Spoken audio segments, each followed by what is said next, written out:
Hello friends, this is one important observation which can be taken from the concept of Gibbs phase rule.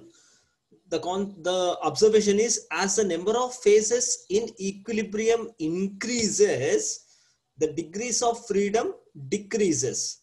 So let us understand this. So in the Gibbs phase rule, the equation which is given as P plus F is equal to C plus 2.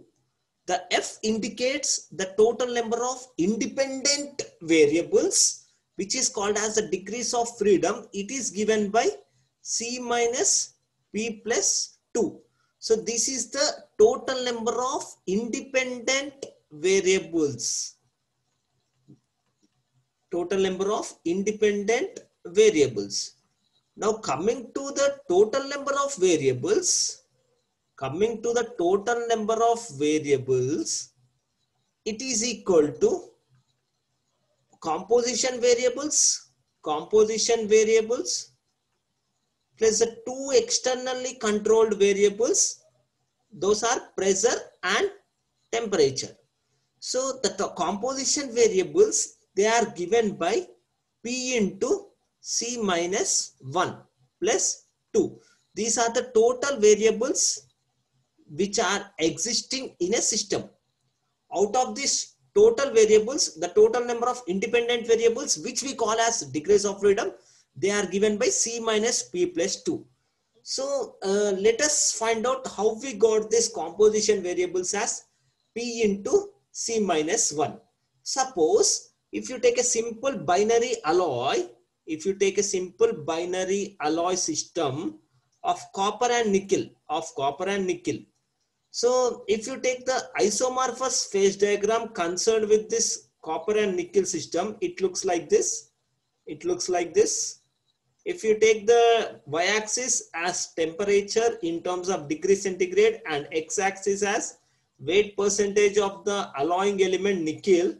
So this line indicates 0% nickel. It means 100% copper. And this vertical line indicates 100% nickel. 100% nickel, right? So the melting point of nickel is 1455 degrees centigrade and the melting point of copper is 1085 degrees centigrade. So this area corresponds to liquid and this area corresponds to liquid plus alpha and this area corresponds to alpha, right? Suppose if I take a two-phase region at a particular alloy composition, I am considering a two-phase region.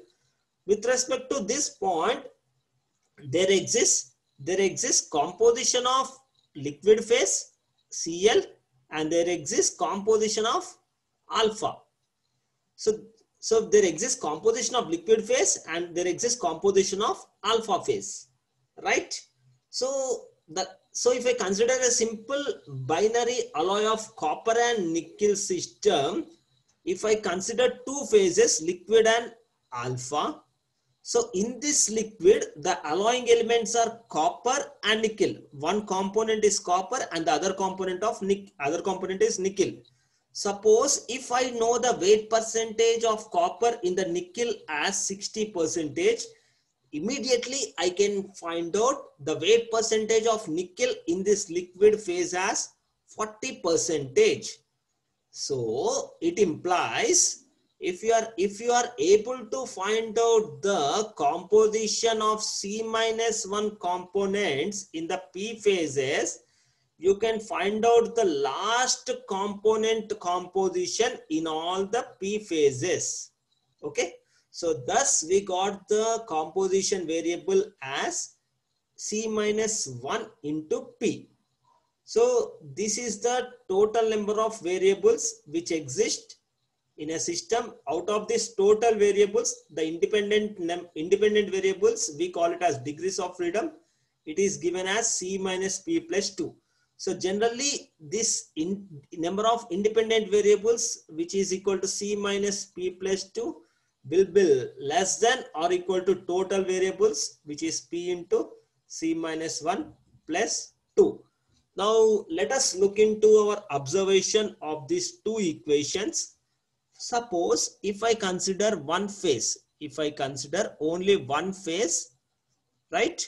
So the total variables is given by P into C minus 1 plus 2 externally controlled variables, pressure and temperature.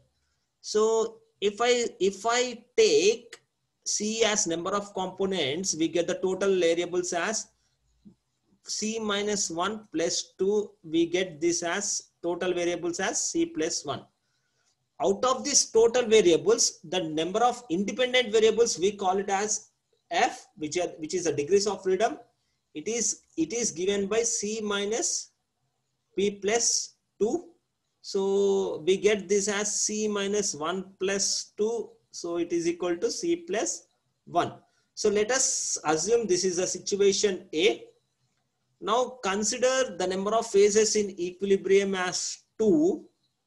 We get the total variables as P into C minus 1 plus 2. So it is equal to the total phases in equilibrium as 2 into C minus 1 plus 2. We get this equation as 2C. The total number of variables is equal to 2C. Out of this total variables, the number of independent variables, which is the degrees of freedom, is equal to C minus 2 plus 2. We get the degrees of freedom as C. We get the degrees of freedom as C. We get the total number of independent variables as 2C. We get the degrees of freedom or total number of independent variables as C. So let us assume the situation as B. Now consider the number of phases in equilibrium as 3. So we get the total variables as 3 into, we get the total variables as 3 into C minus 1 plus 2. We get this as 3C minus 1.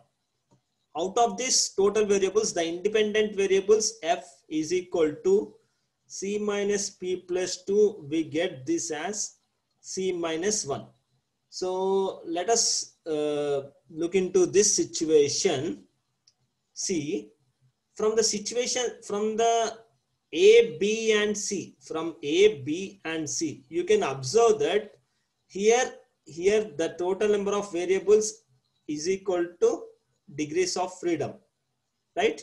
Here you got total number of variables as 2C and the total number of independent variables as C. Here the total number of variables as 3C minus 1 and the total number of independent variables F as C minus 1. So we can observe that as number of phases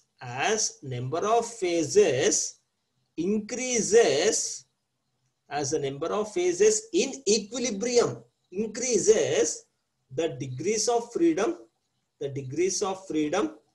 decreases.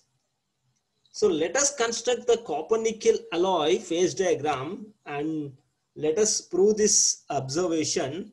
So I'm considering the copper nickel alloy isomorphous phase diagram. So I'm constructing it like this. So the y-axis is the temperature in terms of degree centigrade, and the x-axis, I'm considering the composition variable weight percentage of nickel. I have considered the copper nickel alloy isomorphous phase diagram. So generally we use condensed Gibbs phase rule for this. We get the degrees of freedom as P plus F is equal to C plus 1. From this we get the F as C minus P plus 1. So this portion is liquid. This portion is liquid plus alpha. This is alpha. So if you consider here point A, we are having only one phase, that is the liquid phase. We get the degrees of freedom as number of components is 2 minus 1 plus 1. We get the degrees of freedom as 2, right? We get the degrees of freedom as 2, right? And the total number of variables is equal to P into C minus 1 plus 1, right? So the only external controlled variable is temperature. So that's why I have mentioned here 1. So it is equal to 1 into 2 minus 1 plus 1, we get this as 1 plus 1 as 2. Suppose if I take a two-phased region, liquid and alpha, P is equal to 2. The degrees of freedom, I get it as C minus P plus 1. It is equal to 2 minus 2 plus 1. I get the degrees of freedom as 1. So in this, at this point B, in the two-phase region, the total number of variables V, I get it as, I substitute in this formula of total number of variables, right? P into C minus 1 plus 1, the two-phase region 2 into 2 minus 1 plus 1. I get this as 2 plus 1, 3. The total number of variables as 3. So you can see here, initially we got the total number of variables is equal to total number of independent variables.